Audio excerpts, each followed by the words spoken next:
नमस्कार दोस्तों, आपका स्वागत है काली तारा स्टडी सेंटर में।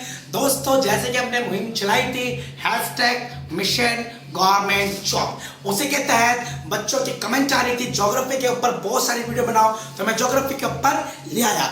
ठीक है बच्चों, आप घर पर हो, आप अपने घर पर तैयारी को बिल्कुल ना छोड़े। आज हमने पार्ट 1 ज्योग्राफी का लेकर आए हैं। पार्ट 14 वीडियो आएंगी ज्योग्राफी के अंदर, उसमें सब कुछ ज्योग्राफी का कवर हो चुका होगा। ठीक है बच्चों, तो नाउ स्टार्ट। तो अब आज बात करने वाले हैं, सबसे पहले बात करेंगे सौर मंडल।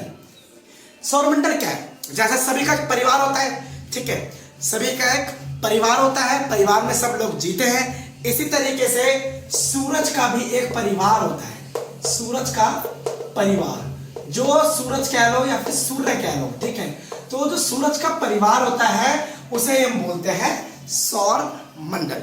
ठीक है बच्चों, आगे चलते हैं। पूर्णिमा और अमावस्या। पूर्णिमा अमावस्या में बच्चों बहुत कंफ्यूज रहते हैं, क्या होता है। पूर्णिमा महीने में एक बार आती है, दोबारा से बोलूंगा, पूर्णिमा महीने में एक बार ही आती है, ठीक है। और उसके बाद हम 15 दिन बाद पूर्णिमा की रात को नहीं देख पाते। और पूर्णिमा का मतलब क्या होता है, सुन लो। पूर्णिमा का मतलब होता है जिस दिन पूरा चांद होता है, जिस दिन पूरा चांद होता है उसे कहते हैं पूर्णिमा, जो कि महीने में एक बार आती है। और इस जिस दिन वो आती है उसके 15 दिन बाद हम उसको नहीं देख सकते। तो जो 15 दिन बाद जो नई रात आती है उसे हम बोलते हैं अमावस्या। बिल्कुल सही सुना आपने, अमावस्या। अब बात करते हैं खगोलीय पिंड। बचपन में हमने आसमान में बहुत सारी चीजें देखी होंगी, हम खुश हो जाते थे। वो देखो उसके पापा का चेहरा बन रहा है आसमान में, ठीक है, उसकी बहन का चेहरा बन रहा है आसमान में, वो देखो डोरेमोन, शिजुका, ये सारी बातें हमने देखी होंगी। इसी तरीके से आसमान में सूर्य, चांद, तारा, जितनी भी चीज आसमान में है वो सब खगोलीय पिंड कहलाते हैं। बहुत आसानी तरीके से समझाऊंगा।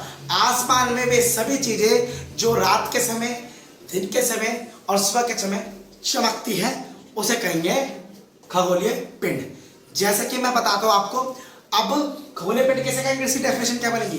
वे सभी चीज जैसे कि सूर्य, चंद्रमा जो रात के समय चमकता है वो क्या कहलाता है, खगोलीय पिंड। अब मैं बात बताता हूं तारा क्या है। तारा क्या है, प्रोसीजर समझेंगे। देखो बच्चों, कुछ जो खगोलीय पिंड होते हैं ना, कुछ खगोलीय पिंड, वो खगोलीय पिंड क्या होते हैं, गर्म होते हैं। क्या होते हैं, कुछ खगोलीय पिंड गर्म व बड़े होते हैं, जिनके पास अपनी ऊष्मा और अपना प्रकाश होता है। अपनी ऊष्मा का मतलब क्या है, उनके पास अपनी हीट होती है, हीट मतलब गर्माहट, अपनी बहुत बड़ी गर्माहट होती है। और अपने पास उनका प्रकाश होता है जो वो बहुत बड़ी मात्रा में बनाते हैं, ठीक है।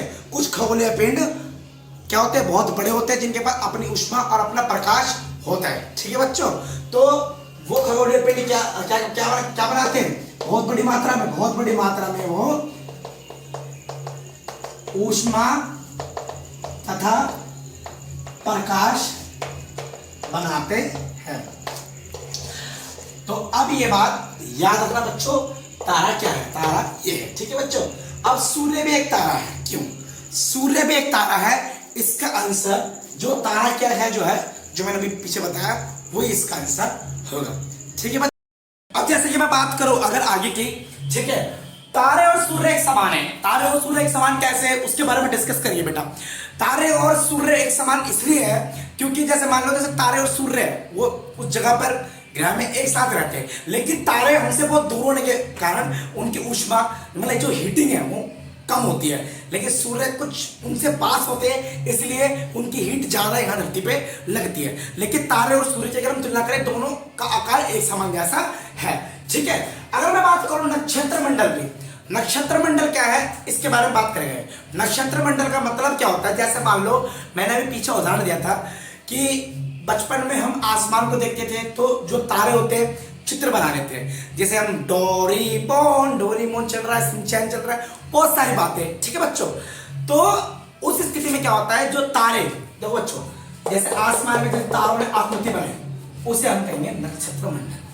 नक्षत्र मंडल किसे कहेंगे, तारों द्वारा बनाई गई आकृति को नक्षत्र मंडल कहते हैं।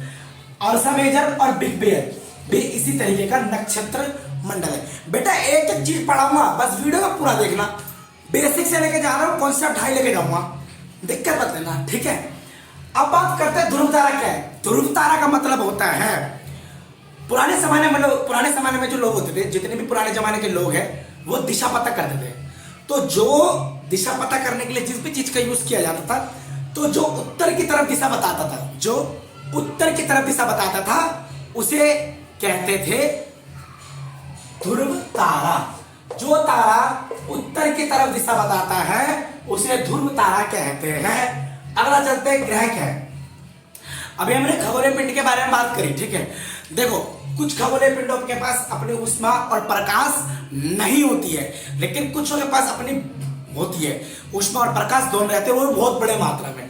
लेकिन कुछ खगोलीय पिंडों के पास अपनी ऊष्मा तथा प्रकाश नहीं होती। जब अपनी और ऊष्मा प्रकाश नहीं होगी तो वो किस तरीके से प्रकाश मानते हैं? वो तारे के प्रकाश से प्रकाश लेते हैं। तारों के प्रकाश से वो जब प्रकाशित होते हैं, मतलब कि वो जगमगाते कैसे? वो ग्रह क्या जगमगाता है? तारों के प्रकाश से जगमगाता है। जो पिंड तारों के प्रकाश से प्रकाशित होता है उसे ग्रह कहते हैं। तो दोस्तों, आज की वीडियो कैसी लगी हमें कमेंट सेक्शन में जाके जरूर बताएं। Hashtag mission government job Bhim Saini के एक तौर पर मैं बोलना चाहता हूं, ठीक है, कि हम बाबा साहब का सपना पूरा करेंगे, ठीक है। बच्चों को शिक्षित करना मेरा धर्म है, ठीक है। काली तारा स्टडी सेंटर ये कर्तव्य दिल से निभाएगी। तो दोस्तों, हमारे चैनल को सब्सक्राइब करना ना भूलें और बेल आइकन को दबाना ना भूलें। जय मां काली, जय भीम, जय भारत।